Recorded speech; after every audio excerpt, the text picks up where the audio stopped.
नमस्कार. मी ब्रह्मानंद देशपांडे BBNGच्या दीपस्तंभ उपक्रमाअंतर्गत आपले सगळ्यांचे सहर्ष स्वागत करतो.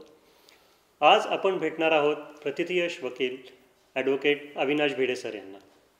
सर नमस्कार. नमस्कार. सर, सुरुवातीला मला तुमच्या फॅमिली बॅकग्राऊंडबद्दल, तुमचं बालपण कसं गेलं, तुमचं शिक्षण आणि त्यानंतर बाकी इकडं आपण कसं व्हायला, तर ह्याच्याबद्दल मला जाणून घ्यायला खूप आवडेल. आमचं कुटुंब हे नाशिकमधलंच. माझी आता नाशिकमधली 7वी पिढी आहे. अच्छा. जुन्या नाशकामध्ये म्हणजे नेहरू चौक हा जो एरिया आहे तिथे आमचा वाडा होता. ओके. तिथे माझं सगळं बालपण गेलं. बरं. माझा जन्म बदलापूरचा, ठाणे जिल्हा. अच्छा. परंतु सगळं बालपण नाशिकमध्ये, सगळं शिक्षण माझं नाशिकमध्ये झालं. ओके. पेठे हायस्कूलमध्ये माझं 12वीपर्यंत शिक्षण झालं आणि त्याच्यानंतर मग RYK कॉलेजला मी ॲडमिशन घेतली. अच्छा. मग RYK कॉलेज झाल्यानंतर फार्मसी कॉलेज इथे सुरू झालं होतं पंचवटीमध्ये. त्यामुळे त्या फार्मसी कॉलेजला B.Pharmला ॲडमिशन घेतली. बरं. परंतु 1 वर्ष माझं वाया गेलं, कारण ते कॉलेज ॲफिलिएटेड नव्हतं. त्याच्यानंतर मग मायक्रोबायोलॉजीचा कोर्स केला. बरं. BSc मायक्रोबायोलॉजी झालो आणि मग लॉला ॲडमिशन घेतली. अच्छा. असं सगळं बालपण आणि माझं सगळं शिक्षण नाशिकमध्येच झालेलं आहे. अच्छा. पण सर, आपण लॉच घ्यावा असं तुम्हाला का वाटलं? नाही, लॉ घेतला म्हणजे आधी सुरुवातीला तर मी फार्मसीला ॲडमिशन घेतली होती. पण 1 वर्ष वाया गेल्यानंतर मग परत विचार करायला लागलो की आपल्याला, आणि माझे वडील प्रॅक्टिस करत होते, क्रिमिनल प्रॅक्टिस करत होते. त्यामुळे मग मी BSc झाल्यानंतर हळूहळू BScला असताना 1-2 मोठ्या केसेस इथे नाशिकमध्ये चालल्या होत्या.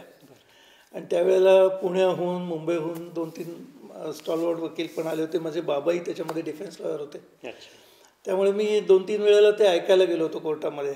आणि कोर्टात ऐकायला गेल्यानंतर त्याच्यात मला इंटरेस्ट निर्माण झाला. आणि म्हणून मग तेव्हाच निर्णय घेतला की आता BSc कंप्लीट झालं की आपण लॉला ॲडमिशन घ्यायचे. असं. पण म्हणून म्हणजे वडील प्रॅक्टिस करतायत म्हणून मी असं खरं तर झालं नाही सुरुवातीला. अच्छा. ओके. तुम्ही थोडंसं हटके करायचा प्रयत्न केला होता. पण हां, थोडं वेगळं. आणि मला बायोलॉजीमध्ये इंटरेस्ट जास्त होता. अच्छा. ओके.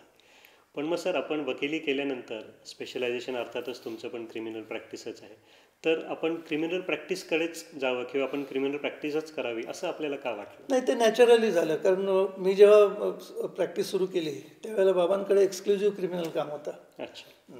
आधी त्यांचं सिव्हिल होतं सगळं बरंचसं, पण हळूहळू त्यांनी मग क्रिमिनल प्रॅक्टिस सुरू केली.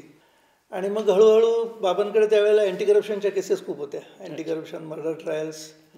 त्यावेळी मला त्यामुळे हळूहळू एकीकडे साईड बाय साईड मीही चालवायला लागलो. आणि आज म्हणजे त्याच्यात स्पेशलायझेशन आहे अँटी करप्शनच्या केसेसमध्ये आणि सेशन्स ट्रायल सगळ्याच, इन्क्लुडिंग मर्डर ट्रायल्स किंवा PCPA NDT खालच्या केसेस, NDPS खालच्या केसेस, बऱ्याचशा सगळ्या क्रिमिनल ट्रायल्स. अच्छा. ग्रेट. सर, मग साधारण आपल्या 35 ते 40 करिअर स्पॅनमध्ये आपल्याला अशा कुठल्या स्पेसिफिक केसेस आहेत की ज्याच्याने आपला काय म्हणूया ग्राफ उंचावला किंवा तुमच्या लक्षात राहतील अशा केसेस? अँटी करप्शनच्या केसेस चॅलेंजिंग असतात. अच्छा. कारण एरवी गुन्हा घडतो, मग ऑफेन्स रजिस्टर होतो, मग त्याचं इन्व्हेस्टिगेशन होतं. अँटी करप्शन केसेसमध्ये आधी ऑफेन्स रजिस्टर होतो, बरंचसं इन्व्हेस्टिगेशन आधी होतं, पंचनामे वगैरे सगळे आधी होतात आणि मग गुन्हा घडतो. त्यामुळे त्या वॉटरटाईट केसेस असल्यासारखं थोडंसं असतं. आणि क्रिमिनल दुसऱ्या केसेसमध्ये म्हणायचं झालं तर एक साधारण 15-1 वर्षांपूर्वी 2-3 केसेस मी डबल मर्डरच्या हाताळल्या होत्या. आणि त्या थोड्या म्हणजे त्याच्यामध्ये बराचसा पुरावा वेगवेगळ्या प्रकारचा होता. एक सर्कमस्टन्शियल एव्हिडन्सवर होती, एक डायरेक्ट विटनेस होता. पण त्याच्यामध्ये कॉन्टेस्ट झाल्या त्या 2-3 केसेस, पण यश आलं त्याच्यामध्ये. आणि त्यामुळे कॉन्फिडन्स आणखीन वाढला की येस, आपल्याला ते करू शकतोय आपण. योग्य पद्धतीने, योग्य मार्गाने आपण जर चालवलं, व्यवस्थित अभ्यास केला तर होऊ शकतं हे. त्याच्यातून कॉन्फिडन्स आणखीन वाढला. सर, आत्ताच तुम्ही जे सांगितलं केसेसच्या बाबतीत की ज्याच्याने तुमचा ग्राफ आपण म्हणतो की जर एका वेगळ्या लेवलला, वेगळ्या उंचीवरती नेला, तर त्यासाठी लागणारा तुमचा अभ्यास, स्टडी वेगवेगळ्या केसेसचा, तो आणि बिझनेस ह्यांचं आपण कसं काय कोरिलेशन करू शकतो? कुठल्याही व्यवसायामध्ये जर बघायचं झालं तर त्या व्यवसायाची किंवा त्या व्यवसायामध्ये लागणाऱ्या गोष्टींची सखोल माहिती घेणं हे अत्यंत आवश्यक आहे. तर मी वकिलीच्या क्षेत्रामध्ये आहे, तर वकील म्हणून काय काय पाहिजे, आपली कोणती तयारी पाहिजे, वाचन किती पाहिजे, सगळ्या कायद्यांचा अभ्यास हवा.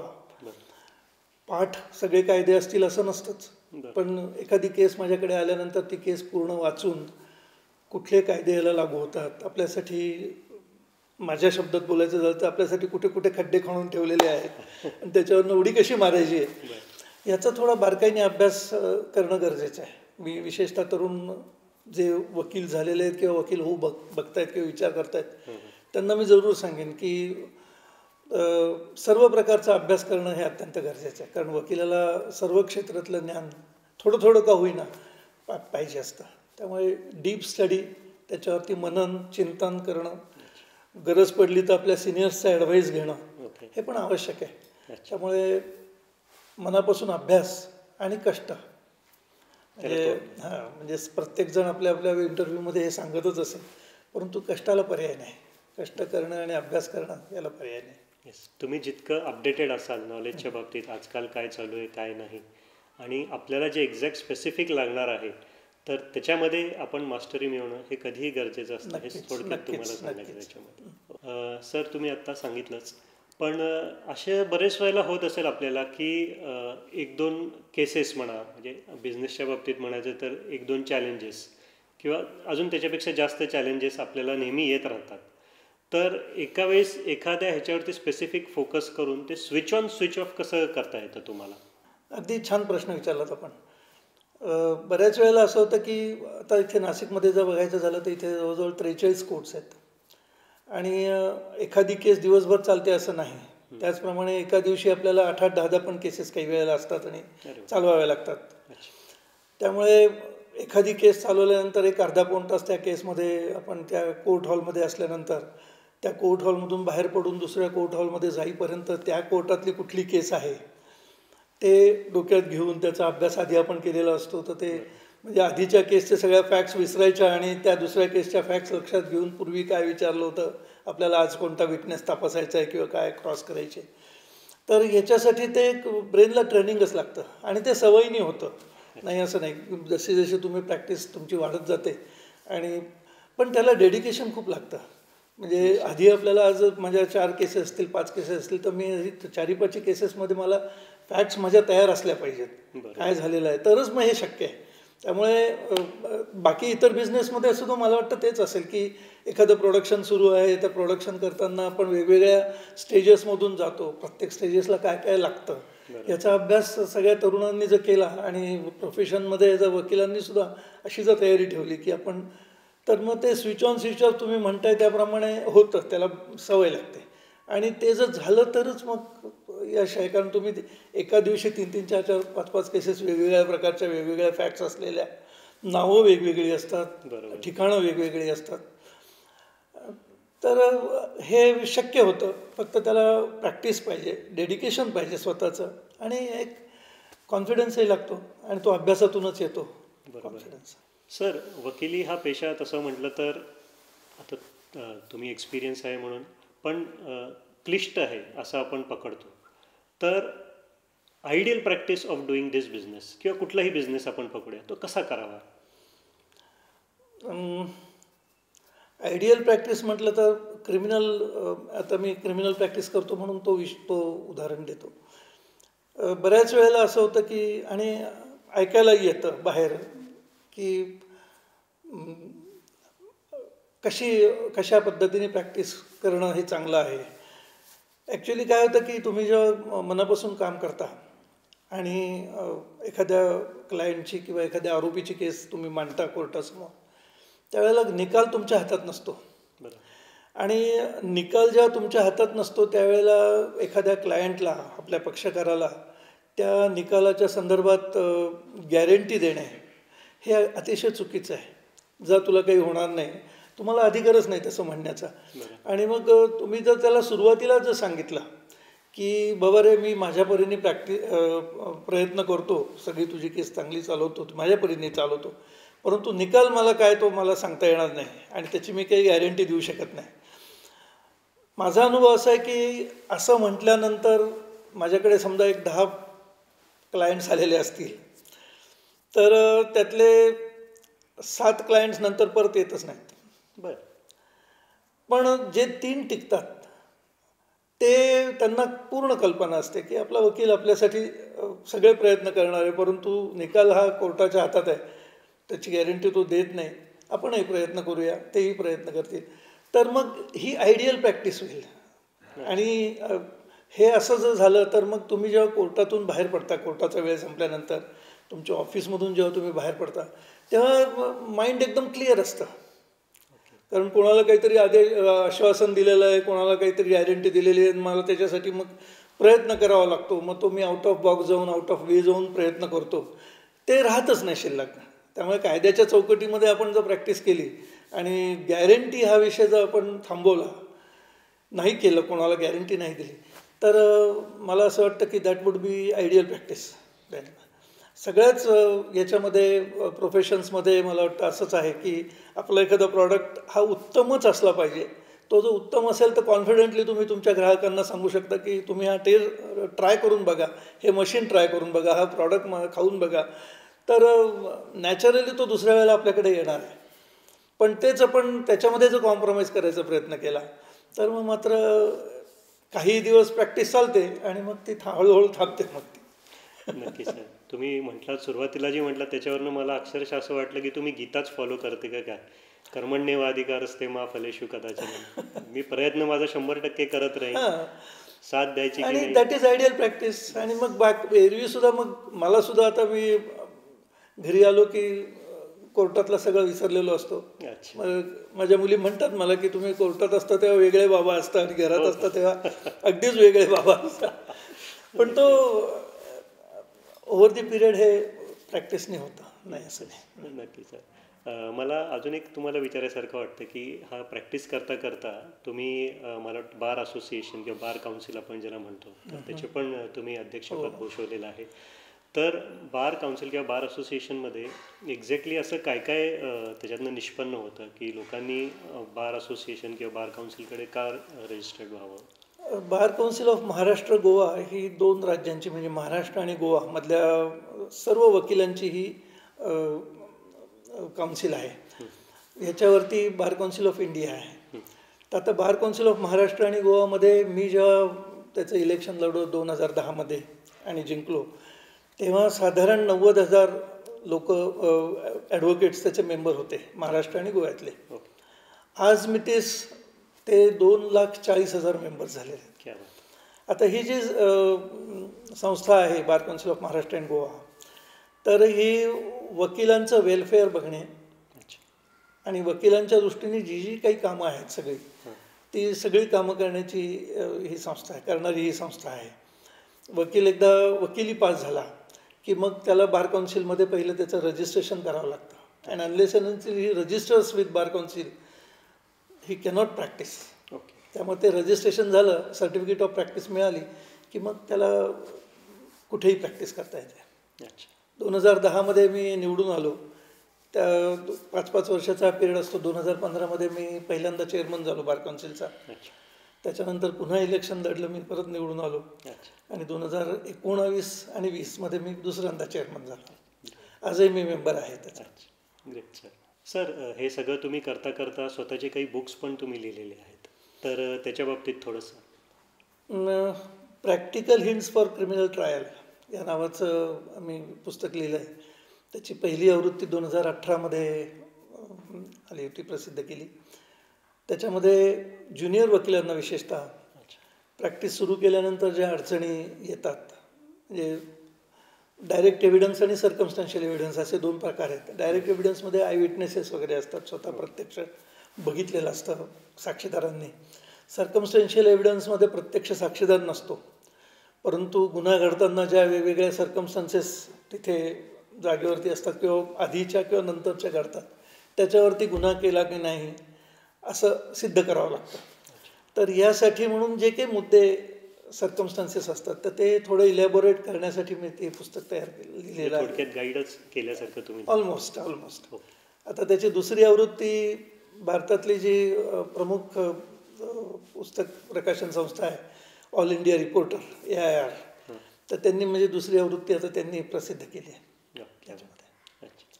आणि ज्युनियर मुलांसाठी मग मी हे नेहमीचे जे केस लॉज वगैरे येतात, हायकोर्ट आणि सुप्रीम कोर्टाचे निरनिराळे जे न्यायनिर्णय असतात, तर ते महत्त्वाचे न्यायनिर्णयाचे एक कम्पेलिएशन करून मग मी ते, पण ते free of cost me social work म्हणून ते करतो.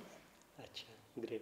म्हणजे तुम्ही थोडक्यात तुमचं नॉलेज पण अपडेट करता आणि ते परत तुमच्या ज्युनियर्सकडे पण तुम्ही पास करता असं. हो, जेवढं आपण वाचलेलं जेवढं आपण शिकवू तेवढं आपलं ज्ञान वाढत जातं. नक्कीच. कारण शिकवण्यासाठी आपल्याला ते पुन्हा पुन्हा वाचावं लागतं.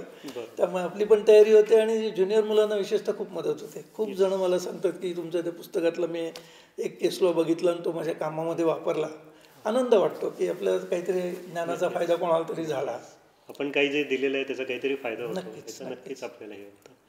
सर, आता एवढं सगळं करताना ही तर झाली आपली बिझनेसची किंवा तुमच्या प्रोफेशनची बाजू म्हणा. फॅमिली सपोर्ट तुम्हाला कसा काय त्याच्यामध्ये आहे? फॅमिली सपोर्टशिवाय हे शक्य नाही आहे.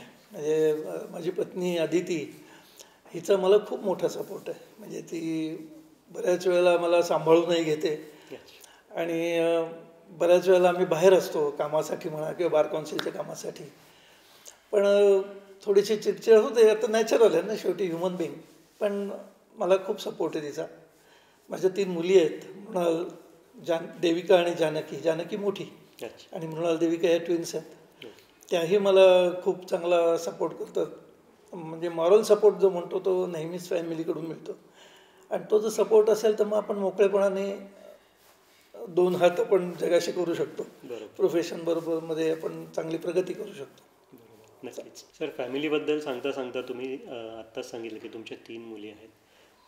तुमचा हा जो आपण प्रोफेशन म्हणूया, तर या प्रोफेशनला आता पुढे काय, असा प्रश्न प्रत्येक बिझनेसमॅनला किंवा प्रोफेशनलला, सर्व्हिस प्रोव्हायडरना वाटतच असतो. बरोबर आहे.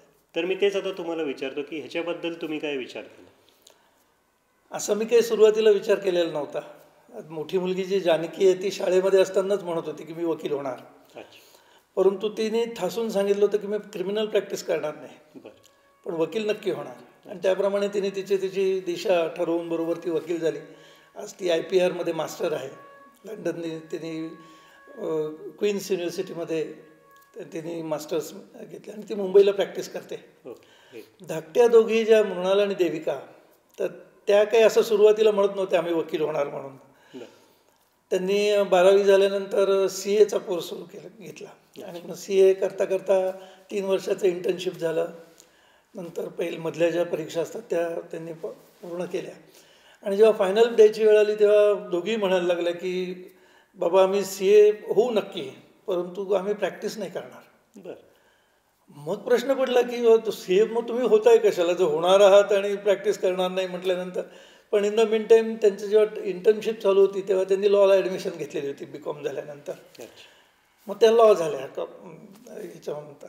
मग दोघी LLM झालेल्या आहेत. त्यातली देविकाने मात्र वेगळा स्वीकारलेला आहे. ती आता मास्टर इन योगा, ती योगा मास्टर आहे, इंटरनॅशनल मेंटॉर आहे ती. त्यामुळे ती प्रॅक्टिस करत नाही, परंतु ती योगामध्ये तिने खूप चांगलं डेव्हलप केलं आहे. आणि दुसरी जी ट्विन आहे मृणाल, ती मात्र माझ्याबरोबर क्रिमिनल प्रॅक्टिस करते. अच्छा. सर, तुम्ही म्हटलात, पण तुम्ही 1-2-3 प्रश्नापूर्वी हे पण म्हटलं होतात की स्विच ऑन स्विच ऑफ करायचो, मी जे काय ऑफिस आहे ते ऑफिसमध्येच ठेवायचो, घरी आणायचं नाही. असं असताना सुद्धा तुमच्या मुलींमध्ये लॉबद्दल कसं काय अट्रॅक्शन डेव्हलप झालं? हे लॉ ऑफ अट्रॅक्शन काय आहे? आहे, बरोबर आहे तुमचं म्हणणं की घरी, कारण घरी माझं ऑफिस पण नाही आहे, त्यामुळे क्लायंट्स येणे, क्लायंटबरोबर मी चर्चा करतो, हे काही त्यांनी लहानपणापासून बघितलेलं नाही. परंतु बार काउन्सिलमध्ये गेल्यानंतर मात्र त्यांना ते जे फील्ड आहे वकिलीचं आणि बार काउन्सिल वगैरे, हे त्या जवळून बघत होत्या. त्यामुळे बहुतेक त्यांना तो इंटरेस्ट निर्माण झाला. मी कधी त्यांना फोर्स केलं नाही, परंतु त्यांना मी प्रोत्साहन मात्र दिलं की ते आज म्हणाले की आम्ही आता वकिली लॉला ॲडमिशन घेतो, तर मी नाही म्हटलं नाही त्यांना की घ्या लॉला ॲडमिशन घ्या, आपण आहोत, आपलं प्रोफेशन चालूच आहे, त्यामुळे तुम्हाला तिथे पण स्कोप आहे. त्यामुळे त्यांना त्याचा फायदा झाला. आणि आता मृणाल मात्र माझ्याबरोबर प्रॅक्टिस करते, क्रिमिनल प्रॅक्टिस करते. बऱ्याच वेळेला आता माझे बरेचसे क्लायंट्स येतात, तेही हा प्रश्न मला विचारतात. काही इंडस्ट्रीजमध्ये असतात, काही त्यांचे स्वतःचा व्यवसाय असतो किंवा काहींची दुकानं आहेत 2-3, तर त्यांना हा प्रश्न पडतो की बा तुमच्या 3ही मुली LLM झालेल्या आहेत आणि माझा मुलगा मात्र किंवा माझी मुलगी मात्र माझ्या प्रोफेशनमध्ये यायला एक्झॅक्टली. काही वेळेला ते चिंतेचं वाटतं की एखाद्याचा घरी बिझनेस असतो, कारखाने असतात किंवा मोठं दुकान असतं, एस्टॅब्लिश व्यवसाय असतो आणि त्याच्यामध्ये त्या व्यवसायामध्ये मात्र आपली मुलं तिथे त्या व्यवसायात येत नाहीत. तर ही थोडी चिंतेची बाब आहे.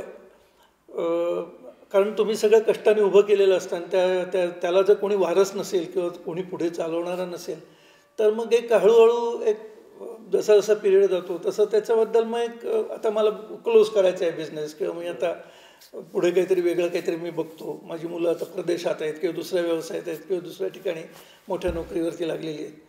तर मला सगळ्यांनाच म्हणजे आता ही संधी घेईन मी की प्रोफेशनमध्ये वकिली या क्षेत्रामध्ये सुद्धा ज्यांच्या घरामध्ये वकिली आहेत, वडील वकील आहेत, काका वकील आहेत, मोठा भाऊ वकील आहे, तर अशा घरातल्या तरुणांनी किंवा तरुणींनीसुद्धा जरूर या व्यवसायाकडे बघणं किंवा व्यवसाय आपला प्रोफेशन म्हणून स्वीकारणं हे अत्यंत आवश्यक आहे आणि अतिशय चांगला स्कोप वकील व्यवसायाला याच्या पुढे आहे.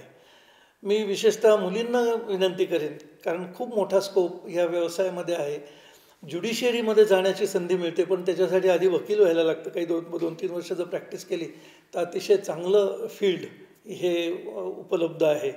तसंच प्रोफेशनमध्ये आहे जिथे बिझनेस आहेत. आपल्या ब्राह्मण बिझनेस नेटवर्क मोठा, त्याचे खूप मोठे सभासद पण झालेले आहेत.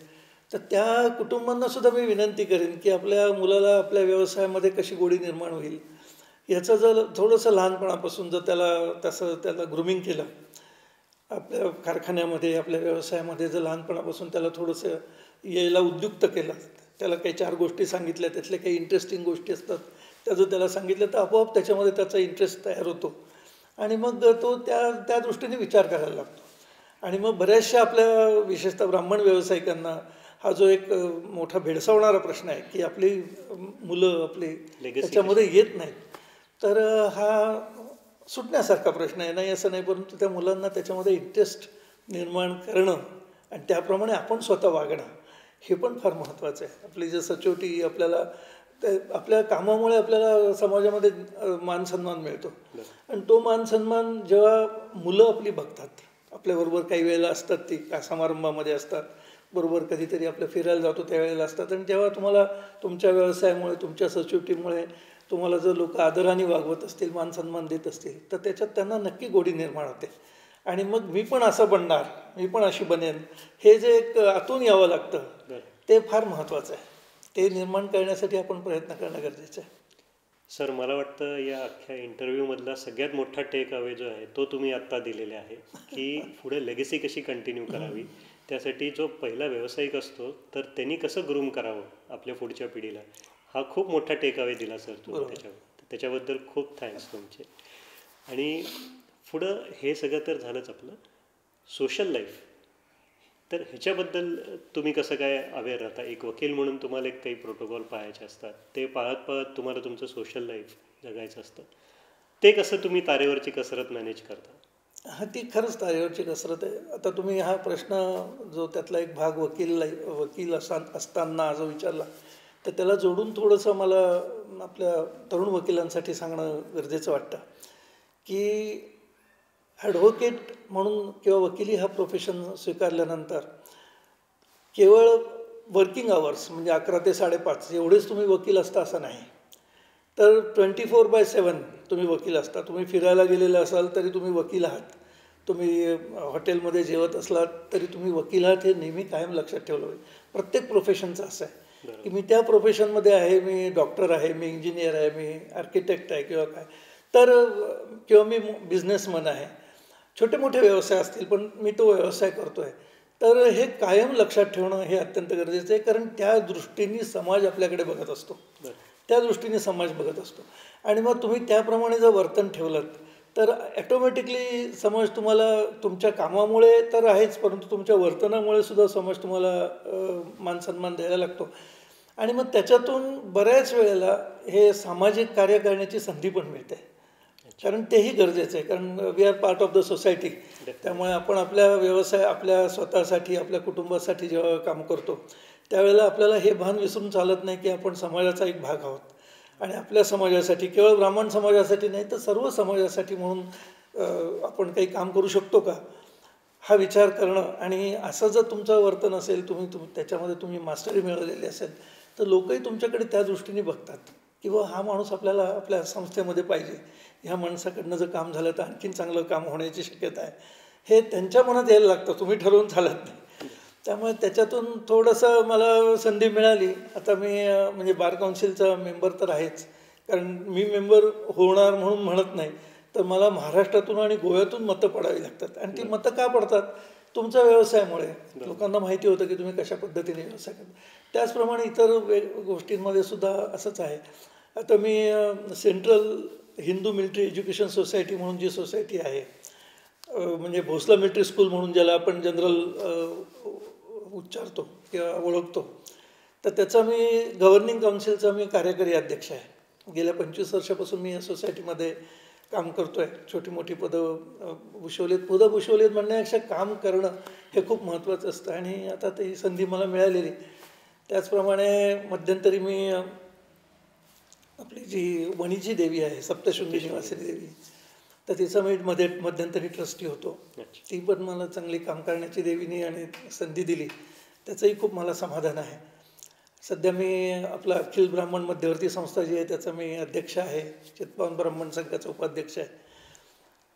आणि आणखीन एक चांगली संधी मला तुमच्या सगळ्यांच्या शुभेच्छांमुळे मिळाली. खरं तर आपले जे भारताचे राष्ट्रपती आहेत त्यांच्या संमतीने मी हिंदुस्तान कॉपर लिमिटेड म्हणून आपली जी भारताची कंपनी आहे त्या कंपनीचा इंडिपेंडंट डायरेक्टर आहे. आपल्या या कंपनीचे 4 ठिकाणी खाणी आहेत, मध्य प्रदेश, झारखंड, राजस्थान आणि गुजरातमध्ये. त्यामुळे ती एक मोठी संधी मला मिळाली. त्यामुळे सोशल वर्क करताना एक आनंद वेगळा असतो, तर तो सध्या मी आनंद घेतो आहे. ग्रेट.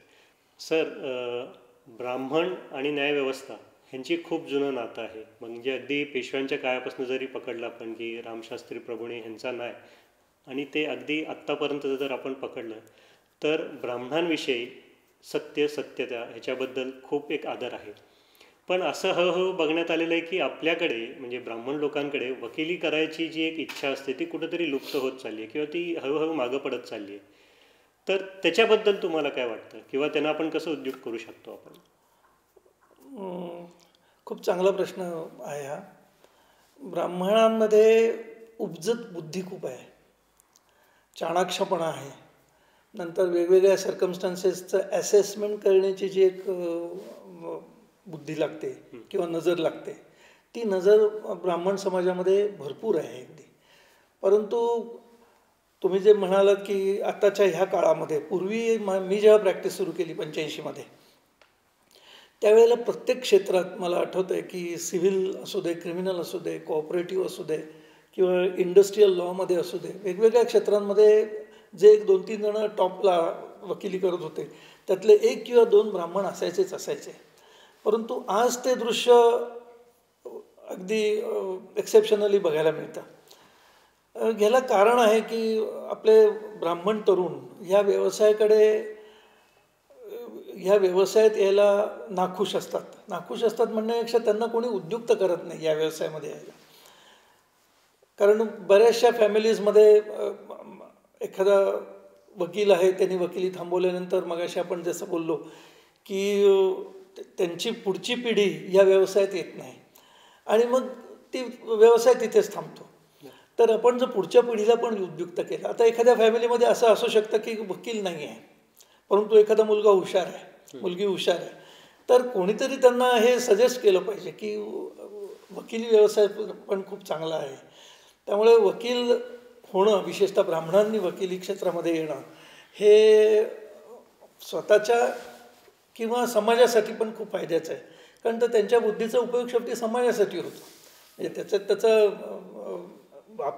वाढ होतेच, फॅमिलीची वाढ होते, स्वतःची वाढ होते, आर्थिक वाढ होते, परंतु समाजासाठी पण आपण उपयोगी पडतो. कारण आता इतिहास आहे अगदी पुराण काळापासून की ब्राह्मण समाज हा पूर्ण समाजासाठी नेहमीच उपयोगी पडलेला आहे. आणि आजही आपल्याला ते आनंद आहे त्याच्यामध्ये की आपण सगळ्या समाजासाठी उपयोगी पडतो. निश्चित. परंतु ब्राह्मण म्हणून जर विचार करायचा झाला तर वकिली क्षेत्र हे अतिशय उत्तम आहे. आणि विशेषतः मुलं मुली मुलींनासुद्धा खूप चांगलं स्कोप आहे, खूप वेगवेगळे ॲव्हेन्यूज त्याच्यामध्ये उघडले गेलेले आहेत. तर मी नक्कीच अपील करेन की आपल्या कुटुंबामध्ये वकिली जरी नसली, परंतु आपल्या शेजारी कोणीतरी वकील काका आहेत किंवा आपल्या दूरचे नातेवाईक कोणीतरी वकील आहेत किंवा ह्या वकिलांना मी फॉलो करते, माझी त्यांच्याशी ओळख नाही आहे, जाऊन भेटा, त्यांच्याशी बोला, काही हरकत नाही. एखादा त्याच्यातून खूप चांगला मार्ग पण निघू शकतो. त्यामुळे त्याच्यात इंटरेस्ट निर्माण होणं हे फार महत्त्वाचं आहे. तो कसा निर्माण करता येईल याचा विचार आपण सगळ्यांनी केला पाहिजे. निश्चित.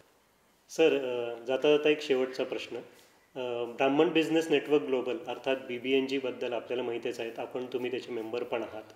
तर हा जो एक नेटवर्किंग प्लॅटफॉर्म आहे, तर ह्या नेटवर्किंग प्लॅटफॉर्मचा आपल्या व्यवसायासाठी आपण कसा उपयोग करू शकतो किंवा त्याला आपल्याला काय देता येईल? BBNG ही जी संस्था आहे किंवा जी टीम आहे सगळ्यांची, ही मी बघतोय गेले 8-10 वर्षांपासून खूप चांगलं काम करते आहे आणि त्याचा खूप चांगला उपयोग आपल्या सगळ्या नवीन नवीन उद्योजकांना, व्यावसायिकांना होतो आहे आणि ते बोलून दाखवतात. म्हणजे नुसतं उपयोग होतो असं नाही. तर मी BBNGमध्ये गेलो, मी त्याचा सभासद झालो आणि मग मला 2 लोकं भेटली की जी मला सर्व्हिस प्रोव्हायडर आहेत, मला रॉ मटेरियल देणारी आहेत किंवा मी जे प्रॉडक्ट बनवतो आहे ते घेणारा माणूस भेटला किंवा ते कुठे घेतलं जाईल हे सांगणारा माणूस तिथे भेटला. तर ही जी तुमच्या मीटिंग्ज होतात दर आठवड्याला वेगवेगळ्या चॅप्टर्सच्या, या खूप उपयोगी मीटिंग्ज आहेत. 2-3 मीटिंग्समध्ये मलाही तुम्ही बोलवलं होतं, मी मेंबर तर आहेच, परंतु काही 4 गोष्टी मी पण काही तिथे बोलू शकलो, मला संधी तुम्ही दिलीत. गमतीचा भाग आपण जर म्हणजे गंमत त्यातली सोडून देऊया. मी त्यांना असंच सांगितलं होतं की मला खूप आनंद झाला, परंतु माझा उपयोग तुम्हाला कोणाला होऊ नये अशी माझी प्रामाणिक इच्छा आहे, कारण मी क्रिमिनल प्रॅक्टिस करतो. गंमत जरी त्यातली सोडून दिली तरी जी कोणी तुम्ही लेक्चरर्स बोलवता, गेस्ट बोलवता, तर त्यांचे विचार ऐकून त्यांच्या प्रत्येकाच्या बिझनेसमध्ये आपल्याला काय सुधारणा करायला पाहिजे, नवी काहीतरी दिशा त्यांना मिळते, हे खूप मोठं काम आपल्या ब्राह्मण समाजासाठी आपण सर्वजण करत आहात. त्यामुळे मला असं वाटतं की हे वाढलं पाहिजे. आणि मला तर कळलं आहे की आता नुसतं महाराष्ट्रापुरतं मर्यादित न राहता भारतामध्ये आणि भारताच्या बाहेरसुद्धा आपले काही चॅप्टर्स, आपल्या काही शाखा उघडलेल्या आहेत. खूप खूप स्वागतार्ह गोष्ट आहे. प्रत्येक देशामध्ये आता BBNGची शाखा उघडली गेली पाहिजे, असाच आपण एम ठेवला पाहिजे. त्यामुळे मी सर्व BBNGला खूप खूप शुभेच्छा देतो आणि त्यांचे आभार मानतो की त्यांच्या माध्यमातून आपले इतके तरुण उद्योजक तयार झालेले आहेत, उभे राहत आहेत. त्यामुळे त्यांचा खूप त्याला चांगला उपयोग आहे. निश्चितच. सर, थँक्यू व्हेरी मच की जे तुम्ही आज दीपस्तंभ या मालिकेसाठी तुम्ही आपला वेळ उपलब्ध करून दिला. आणि नुसतं तेच नाही तर तुम्ही एवढे टेक अवेज दिलेले आहेत. एक साधा बिझनेस कसा करायचा, तो बिझनेसची लिगसी पुढे कशी आपण कंटिन्यू करावी, त्यासाठी काय केलं पाहिजे, सोशल लाईफ आपण कसं जगलं पाहिजे आपल्या मर्यादेत राहून, हे सगळं जे तुम्ही सांगितलं ह्याच्यानी निश्चितच आपल्या सगळ्या BBNGच्या फॉलोअर्सना त्याचा फायदा होईल याची मला खात्री आहे. Once again thank you very much. Thank you so much. Thank you.